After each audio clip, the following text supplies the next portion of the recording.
ഓ അനന്തൻ നമ്പ്യാരെ, അയ്യോ എന്നെ തല്ലല്ലേ, ഞാൻ ഒരു കുറ്റവും ചെയ്തിട്ടില്ല. ഇങ്ങോട്ട് നോക്കി. ഇത് ഞാനാ, പ്രഭാകരൻ നമ്പി.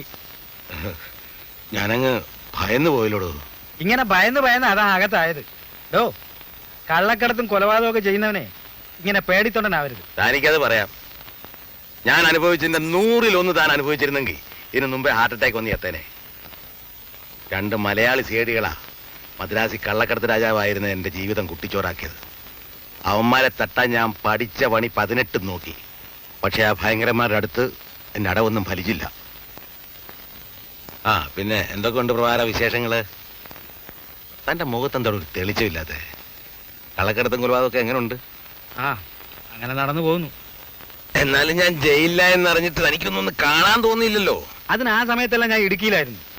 അവിടെ കഞ്ചാവ് തോട്ടത്തിന്റെ പണി നടന്നുകൊണ്ടിരിക്കുമ്പോഴാ താൻ അകത്തായ വിവരം ഞാൻ അറിയുന്നത്.